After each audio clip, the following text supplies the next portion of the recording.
በአሜሪካና በእስራኤል ጥቃት የተገደሉት የኢራን አያቶላ አሊ ካሚኒ ሁለተኛ ልጅ የሆኑት ሙጅታባ ካሚኒ አባታቸውን በመተካት የአገሪቱ ጠቅላይ መሪ እንዲሆኑ ተሹመዋልም። አዲስ መሪ ለመምረጥ የተሰበሰበው 88 አባላት ያሉት የሊቃውንት ጉባኤ የአባታቸውን ጠንካራ ፖሊሲ ያስቀጥላሉ ተብለው የሚገመቱትን ሙጅታባን መምረጡን አስታውቋልም።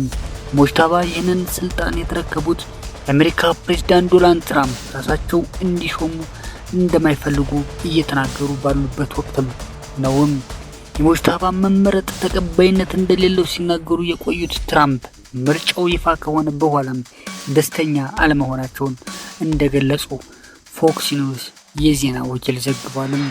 እስራኤልም ብትሆን ስልጣኑን የሚረከበውን ሰው የጥቃት ኢላማ እንደምታደርግ ዝታለችም። የኢራን የደህንነት ኃላፊ በበኩላቸው አዲሱ ጠቅላይ መሪ የተመረጡት የሊቃውንቱን ጉባኤ ላይ የትራምፕ ቦምብ ድብደባ ስጋት በተረጋገጠበት ሁኔታ ውስጥ እንደሆኑ ተነግሯልም። በዚህ ሁኔታ ውስጥ የጠቅላይ መሪን ስልጣን የተረከቡት የ56 ዓመቱ ሙጅታባ ከአባታቸው በተቃራኒ ብዙም እይታ ውስጥ የገባ ህይወትም አልነበራቸውም ተብሏልም። ምንም አይነት የመንግስት ስልጣን ሳይዙ ቆይተዋልም። ለህዝብ የቀረቡ ንግግሮችን ወይም ቃለ መጠይቆች ካለማድረጋቸው በላይ ጥቂት በፎቶዎችና ቪዲዮዎች ብቻ ነው የሚታወቁትም። ሆኖም የአባታቸውን ወንበር ይተካሉ የሚል ለረጅም ጊዜ የቆየ ጭምጭምታዎችም ነበሩ። በ2000ዎቹ መጨረሻ በዊኪሊክስ ይፋ የተደረጉ የአሜሪካ የዲፕሎማሲ መረጃዎች ከበስተጀርባ ያለው ኃይል ሲሉ ይገልጿቸዋል። በአሶሺየትድ ፕሬስ ዘገባ መሰረትም ሙጅታባ በስርጭቱ ውስጥ ብቃት ያለው እና ኃይለኛ መሪ ተብለው በሰፊው ይታመኑ ነበር። ሙጅታባ የተወለዱትም በአውሮፓውያኑ መስከረም 8 ቀን 1969 ዓ.ም በሰሜን ምስራቅ ማሽሃድ ከተማ ውስጥ ሲሆን ከስድስቱ የኻሜኒ ልጆች ሁለተኛም ናቸው ተብሏልም።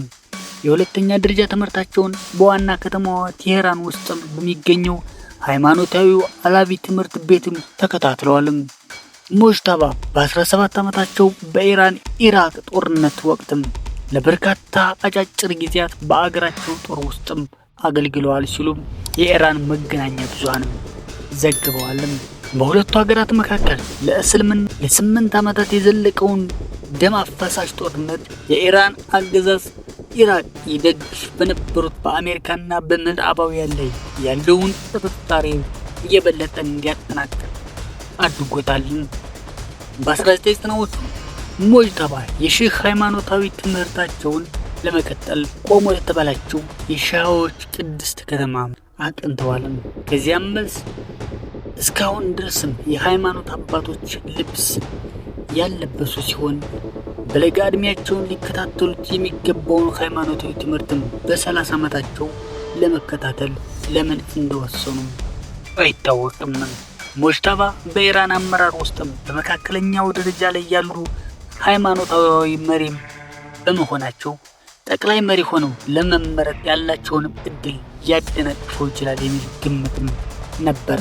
ከቅርብ ቀናት ወዲህ ለኢራን አስተዳደር ቅርበት ያላቸው አንድ የመገናኛ ብዙሃን ተቋማት እና ባለስልጣናት ሙጅታባ ካሚኒን አያቶላ በማለት በከፍተኛ የሃይማኖት ማዕረግ መጠራት ጀምረዋል ብለዋልም።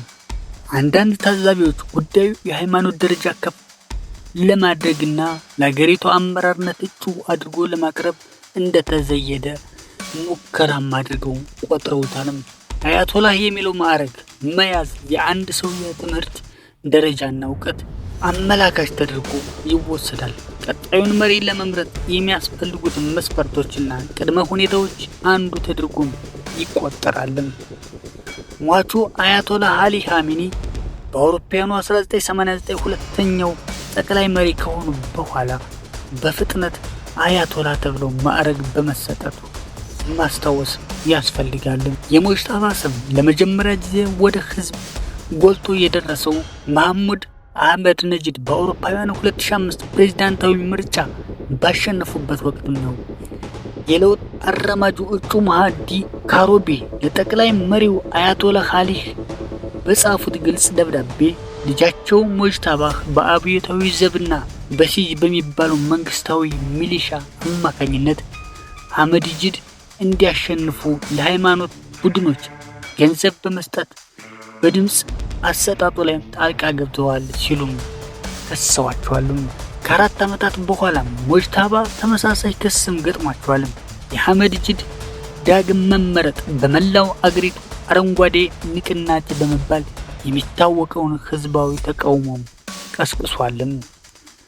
አንዳንድ ተቃዋሚዎች ሙጅታባ አባታቸው በመተካት በኢራን ጠቅላይ መሪ ሆነው ሊተኩ ይችላሉ የሚለውን ሐሳብ የሚቃወሙ መፈክሮችም አሰምተዋል። በወቅቱ ምክትል የሀገር ውስጥ ጉዳይ ሚኒስትር የነበሩት ሙስጠፋ ታጅዛዴህ ውጤቱን የምርጫ መፈንቅለ መንግስት ሲሉ ገልጸውታል። ይህንን ተከትሎ ለ7 ዓመታት የታሰሩ ሲሆን ይህን የሙጅታባ ኻሜኒ ቀጥተኛ ፍላጎት እንደሆነም ተናግረዋል። የለውጥ አራማጆች የሚባሉት ሚር ሁሴን ሙሳሺ እና ማህዲ ካሮቢ ከአውሮፓውያን 2009 ምርጫ በኋላ በቁም እስር ላይ ቆይተዋል። የካቲት 2012 ላይ ሙጅታባ ከሙሳቢ ጋር ተገናኝተው ተቃውሟቸውን እንዲያቆሙ አሳስበዋቸዋል ሲሉም የኢራን ምንጮች የቢቢሲ የፋርስ ቋንቋ አገልግሎት ለሆነው ቢቢሲ ፐርሺያ ገልጸዋል። ብዙዎች ሙጅታባ ከተሾሙ የአባታቸውን ጠንካራ ፖሊሲ እንደሚያስቀጥሉም ይጠብቃሉ። አንዳንዶች ደግሞ አባታቸውን፣ እናታቸውንና ሚስታቸውን በአሜሪካና በእስራኤል ጣልቃ ጥቃት ያጡ ሰው ለምዕራባውያን ጫና እንደማይበረከኩም ያምናሉ ሲሉም ይናገራሉ።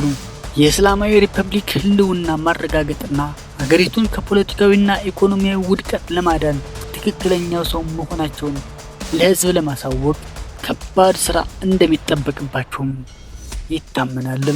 የአመራር ብቃታቸው ገና አልተፈተሸም። ከዚህ በተጨማሪ የሪፐብሊኩ ስልጣን ወደ ውርስ ስርዓት እየተለወጠ ነው የሚለውን ግንዛቤ የህዝብን ቅሬታ የበለጠ ሊያባብሰው ይችላል ተብሏል። ሙጅታባ ከተመረጡ እስራኤል ኢላማ ይሆናሉ። የእስራኤል የመከላከያ ሚኒስትር እንደተናገሩት ማንኛውም የአያቶላ ኻሜኒ ተተኪ ኢላማቸውም ይሆናሉ ተብሎ ተነግሯል።